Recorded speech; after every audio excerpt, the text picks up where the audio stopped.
Welcome back to the Fast Forward Sailing YouTube channel. In this video we're going to be recapping the action from day one of SailGP Toronto. There's a lot to talk about. It was a really exciting day of racing. Despite the light winds, there was some really close racing, and I think that goes to show that SailGP have got something right in structuring the event so it's still exciting in the lighter wind ranges. So let's start with the results. The big talking point here is that the tables almost completely flipped from last time in SailGP Bermuda. With Nathan Outeridge on Team Japan taking out Team USA and Jimmy Spithill last event, they both ended the event in last. But they now found themselves in the top two positions, drawn on points. It seems like these two teams, both helmed by Australians coincidentally, can't be separated. And at the other end of the table, we see Tom Slingsby, who is arguably the best performing boat in Bermuda. He has found himself right at the bottom on day one.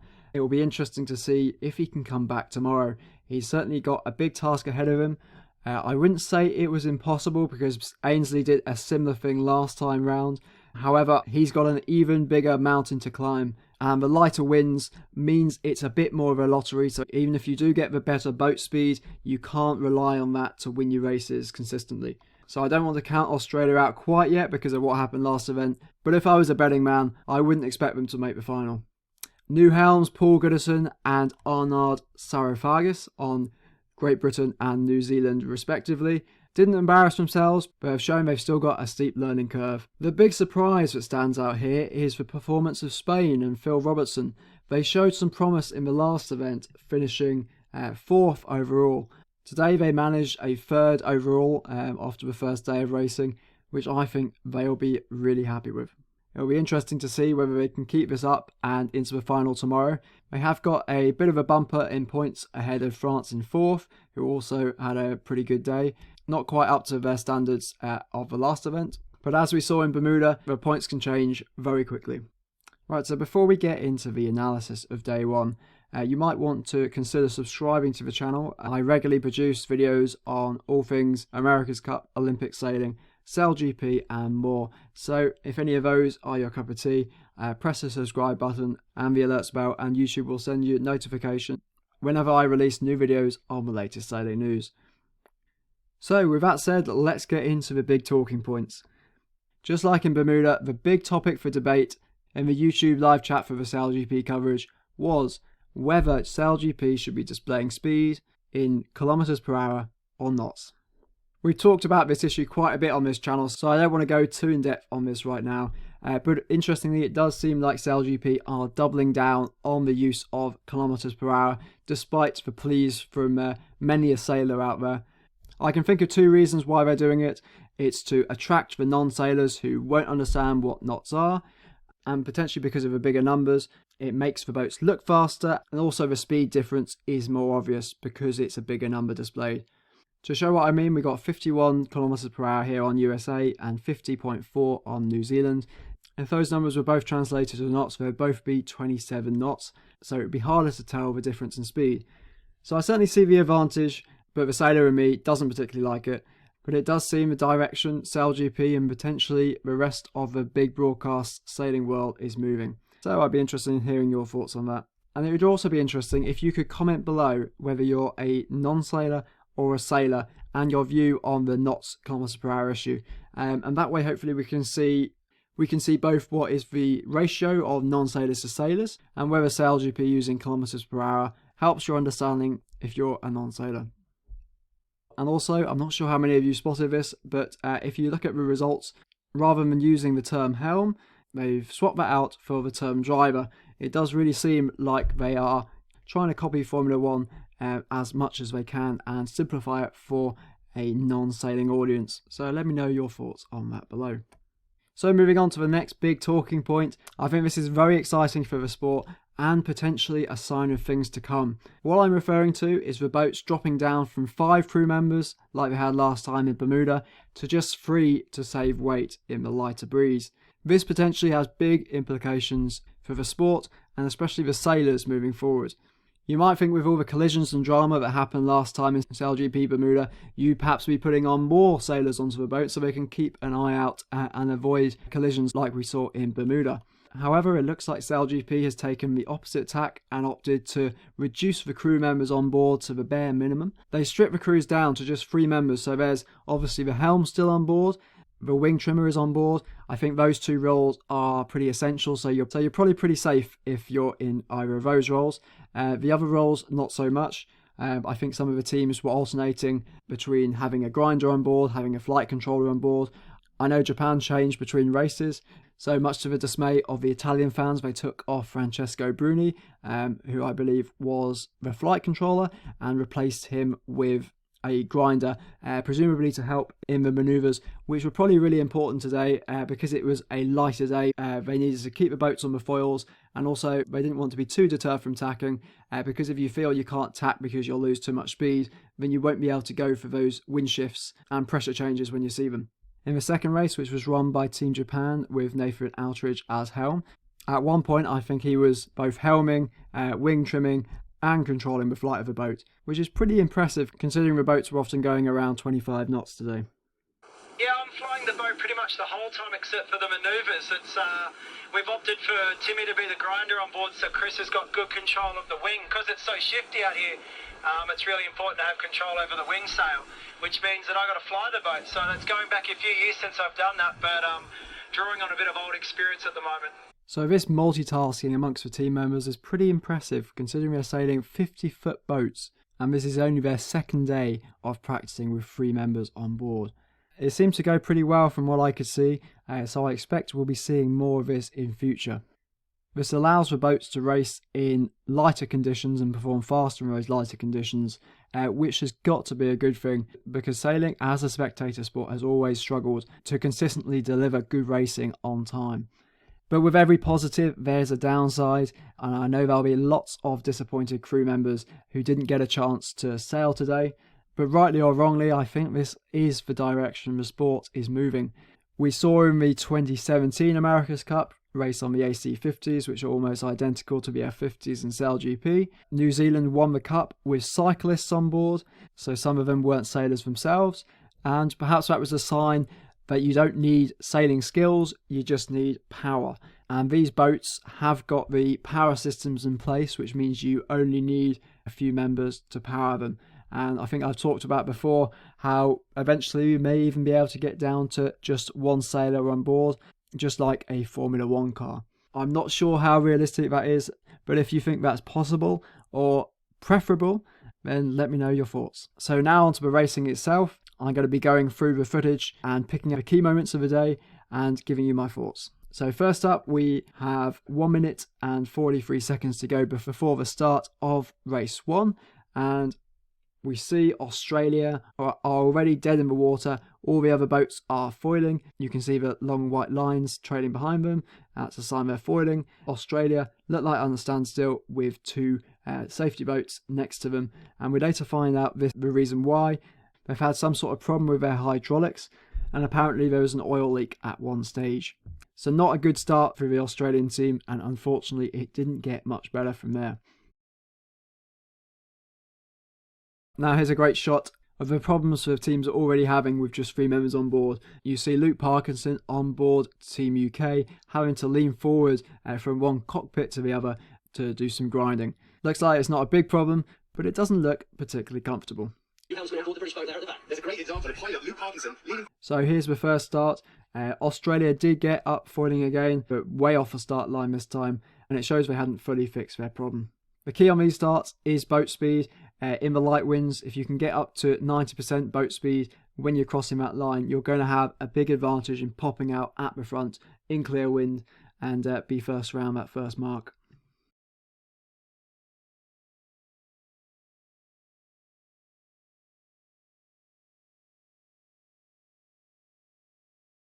So penalty for Denmark there.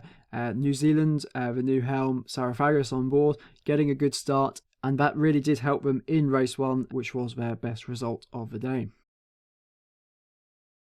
So on the second leg of the first race here, we see most of the teams at the front have gone out right, but Nathan Outeridge, who split out a lot today, went out left. So he was second round that first mark, but let's see whether splitting was a wise decision. So here we see just how important wind is. We can see Outeridge really slowing down in that turn there. It looks like there was just a lot more wind out on the other side. So interestingly, even though we didn't see Australia in that start because they were a bit further back, they did actually manage to pull off quite a good position here. But this is where things all went wrong for them. We can't actually see what was going wrong because the footage wasn't focused on them at the time, because there's only a few cameras in SailGP, so we have very limited footage, which is one of the problems with it. They do a pretty good job with what they have, but I believe they've only got one helicopter in the sky, giving us with bird's eye shots, so they've really got a choice of where to focus that. And obviously, with a big course and so many boats, you're going to miss some of the action. So here we see coming in, Australia really slowed down, clearly got a problem on board. I just thought I'd pause it here because it really shows how amazing it is that only 3 crew members are on board here, and just how small they are compared to the size of the 50-foot boat. If you're into Olympic sailing, you'll know that the 49er is a hard enough high performance class to control with 2 people, and that is a far smaller boat. A 49er, for those of you who are interested, is about 15 foot. So at this stage, USA had built up quite a big lead, which served them well in the final results. Japan's still back in 6th here, but they end up making a big comeback, which just shows if you're out of the racing in SailGP, you can certainly come back. So here we see USA have rounded, New Zealand in 2nd, France in 3rd, Japan all the way back here. They look a bit out of it, but it's amazing to see how quickly they come back here. These boats all slowing down at the mark, which just shows if you can just keep your speed up in these light winds, it is such an advantage.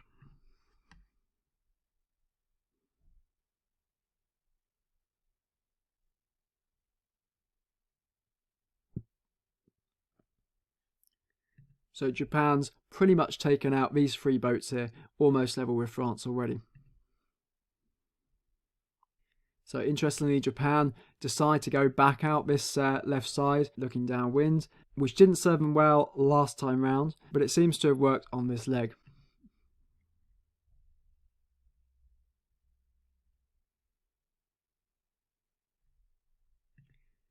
So Japan really closed up on France. I think that was mostly because they kept their speed up around that mark, but now Japan coming out to this side and they make a gain on these guys. You can really see how much they slow down in the maneuvers.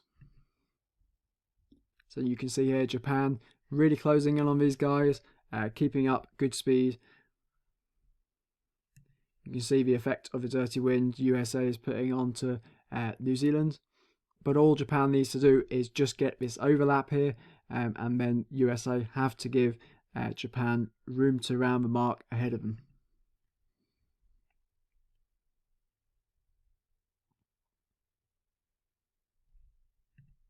So Japan just squeeze up in here and they throw it right into a tack, which is a pretty tough maneuver to do, and they do a pretty good job.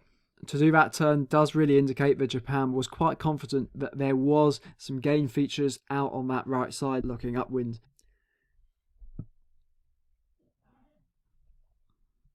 So this is the last little bit of the race. We got the penultimate mark here just before the finish, just off screen. We have the 3 contenders, the USA just a little bit behind here, New Zealand and Japan. USA coming in on port, so they have to duck these boats. The thing is here, both these teams have to put a tack in and the USA doesn't. So all the USA needs to worry about is making this mark, and that's what Spithill does well. These boats put a tack in, he pops out with more speed and wins the race.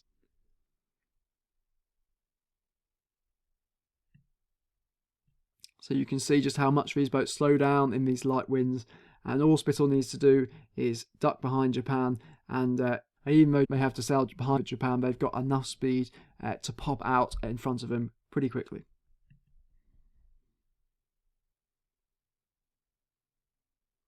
And this really does go to show how drastic the speed difference is between when you are foiling and when you're not. And that was the race-winning move for Spithill. There was no catching him after that point.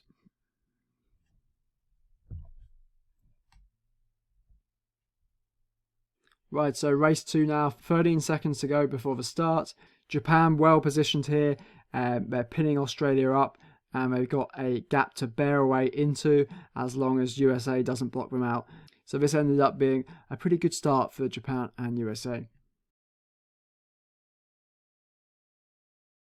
Japan just able to bear away with top speed here, and they get the best start.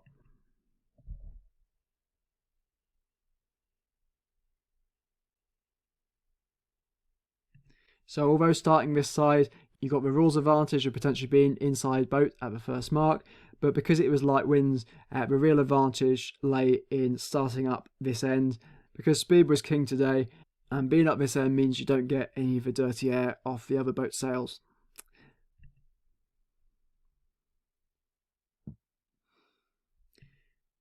And as we can see here, Nathan Outeridge first round, mark number 1, with USA in hot pursuit. So GBR round in second here, a good start for the new hound Goodison, but it's one thing to get into a good position and another thing to keep it.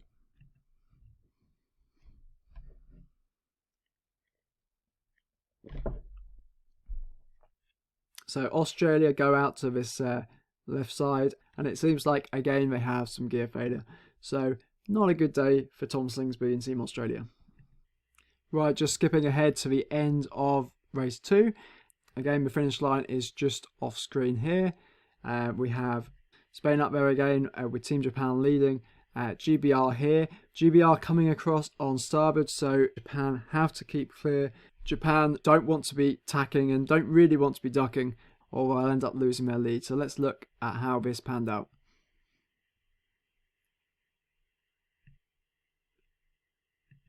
So you can see really close here from the Brits.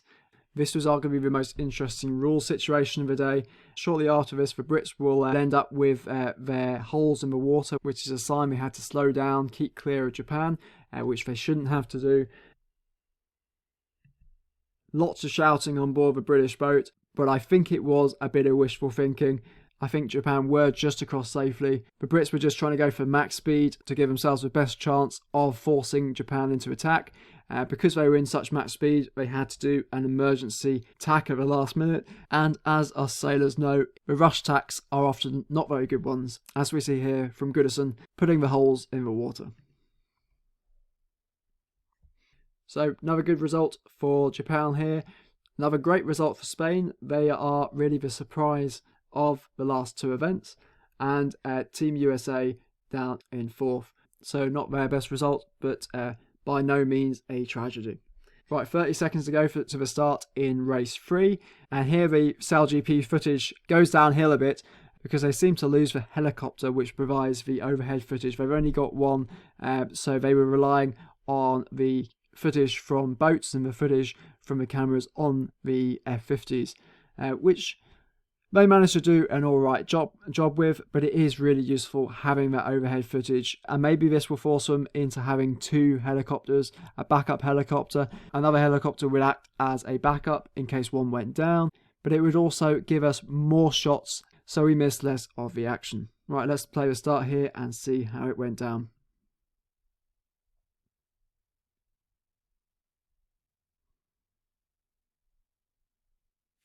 So I believe the start line is just off screen here. They're all lining up. 5 seconds to go. USA, top speed here. Really a great start there from Spithill. As I said before, if you wanted to win the starts today, then you really needed to be at full speed. And that was a masterclass from Spithill.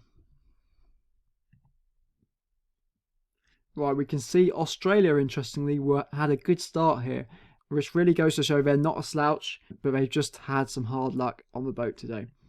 So we can see Australia, their green tipped bows coming into the screen now. So they're just bouncing around. So it looks like just something went, and they just had to get it down onto the holes ASAP. So towards the end of the race now, we have USA still on top with France. A good result for them, showing some of the promise they showed back in Bermuda, and Japan in 3rd.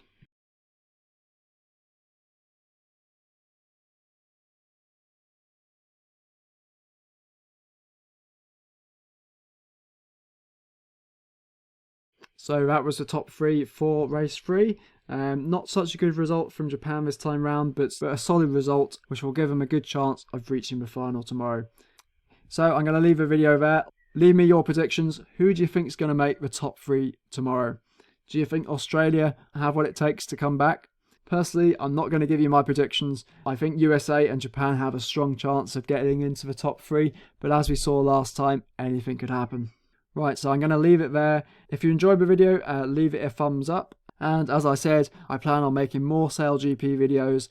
So if you don't want to miss them, press the subscribe button and the alerts bell. And with that said, I hope to see you in the next video.